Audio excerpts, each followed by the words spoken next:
देखो गाइस धुंध इतनी ज़्यादा ना जरा हिसाब को नहीं। और ट्रेन तो बिल्कुल नज़दीक खड़ा, थोड़ा जो फासले से कि कोई चीज़ वाला नज़र नहीं आ रही।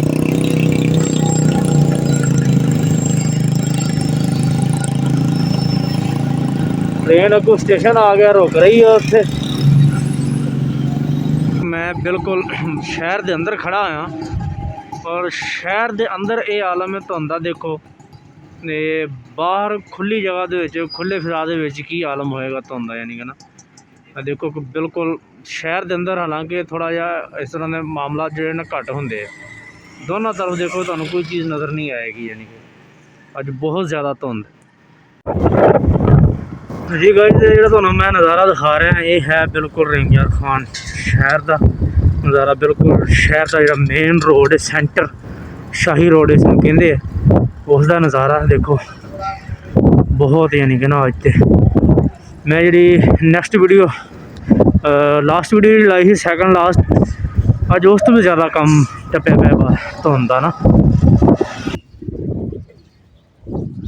अस्सलाम वालेकुम गाइस, मैं हम मोहम्मद नईम और तुम देख रहे हो यूट्यूब APC अपना पंजाबी चैनल। मेरा चैनल तो खुशामदीद।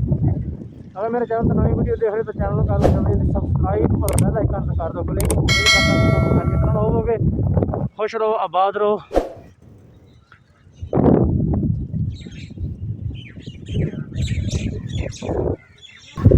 गाइस जिमें जिमें हम मतलब खुले इलाके की तरफ जा रहे हैं उसने धुंध जोर पकड़ती जा रही।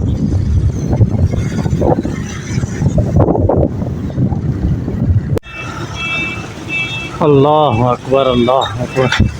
चेक करो गाइस कि हम सुबह का टाइम है ना, तो यह हालत है, यह आलम है, तो रात का टाइम की इतने अंदर होएगा। वीडियो बनाना भी बहुत मुश्किल हुई पई है, इतनी यानी कि सर्दी है ना, हाथ च मोबाइल भी नहीं पकड़ा जा रहा।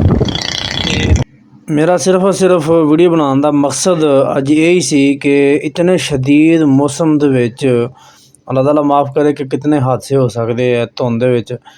लेकिन मैं एक छोटी जी गुजारिश करना चाहांगा कि जेड़े गड्डियां वाले हैं ना, मकसद एक कार, मोटरसाइकिल और साइकिल वाले हजरात और रिक्शे वाले हजरात और जेड़े है ने मतलब रेहड़ी वाले हजरात जेड़े ने, और रिफ्लैक्टर लाइट यानी कि होंदी है एक चमक पट्टी उसमें भी कहते हैं, वो लाजमी लगान।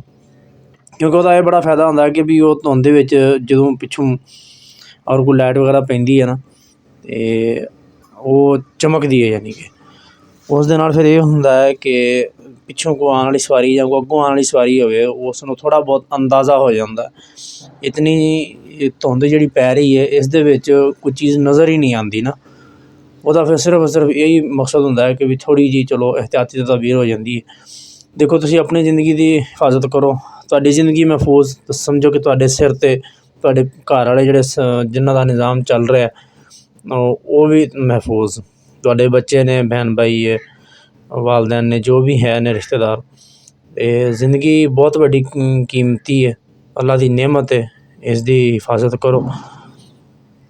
क्योंकि सिर्फ और सिर्फ थोड़े जिहा खर्चा करन नाल अगर किसी की ज़िंदगी महफूज हो सकती है तो मेरे देखने च कोई ज़िंदगी तो महंगा सौदा नहीं है।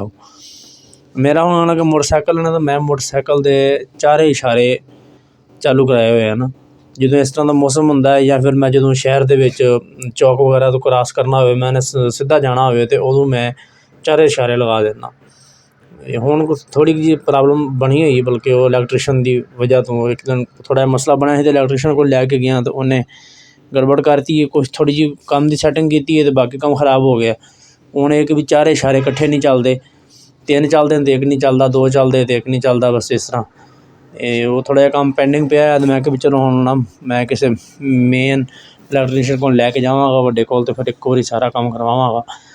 गल करना सिर्फ दस्सण का मकसद यही है कि भी इतनी बड़ी धुंध दे विच अपने आप को लाजमी महफूज करो। पहली गल तो एक कोशिश करो कि गैर जरूरी सफ़र ना करो। चेक करो गाइस, मैं हुण अगे आया तो देखो सूरत हाल कि बिजली की तारां का की आलम है कि हुण देखो ना बिल्कुल ही थल्ले थल्ले बिजली की तारां ने, उधरों गड्डी आ रही है, ठीक है। हुण वो बंदे गड्डी के नाल है ना, इतनी एहतियात कर रहे हैं तो बहुत मुश्किल, यानी कि हुण रोड तो है, रोड तो साफ सारे गड्डी ने तो आना है, लेकिन जिन्होंने तारां गुजारियां ने उन्होंने भी मजबूरी है ਉਹਨਾਂ ਨੂੰ ਗੁਜ਼ਾਰਨੀ, ਲੇਕਿਨ ਇਹ ਕਿ ਥੋੜ੍ਹਾ ਜਿਹਾ ਅਗਰ ਇਹਤਿਆਤ ਦੇ ਨਾਲ ਕੰਮ ਕੀਤਾ ਜਾਵੇ, ਅਗਰ ਥੋੜ੍ਹਾ ਜਿਹਾ ਬੁਲੰਦੀ ਦੇ ਨਾਲ ਤਾਰਾਂ ਬੰਨੀਆਂ ਜਾਣ। ਹੁਣ ਦੇਖੋ ਨਾ ਤਾਰਾਂ ਦਾ ਕਿਸ ਤਰ੍ਹਾਂ ਜਾਲ ਵਿਛਿਆ ਹੋਇਆ, ਔਰ ਕੋਈ ਹਾਈਟ ਵੀ ਨਹੀਂ ਹੈ ਵੱਡੀ ਗੱਡੀ ਵਾਸਤੇ, ਮਤਲਬ ਰਸਤਾ ਨਹੀਂ ਹੈ, ਛੋਟੀਆਂ ਗੱਡੀਆਂ ਤਾਂ ਗੁਜ਼ਰ ਸਕਦੀਆਂ ਨੇ ਆਸਾਨੀ ਦੇ ਨਾਲ। ਕਿਤਨਾ ਮੁਸ਼ਕਿਲ ਕੰਮ ਹੈ, ਅੱਲਾਹ ਤਾਲਾ ਮਾफ़ करे।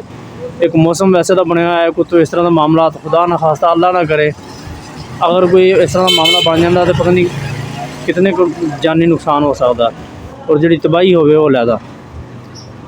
पिछों उन्होंने गुजारी मेहनत तो बहुत मुश्किल यानी कि गड्डी उन्होंने गुजारी है, तो हुण भी मतलब यानी कि ना बहुत औखी क्रॉसिंग हो रही है। हुण मैं उधर शायद पता नहीं वापस जाएंगे या हुण की करते। देखो ना उधरों कितना मुश्किल काम है ना।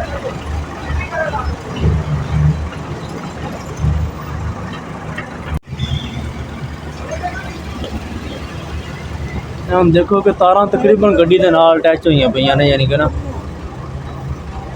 बहुत यानी कि खतरनाक काम है। यानी कि बस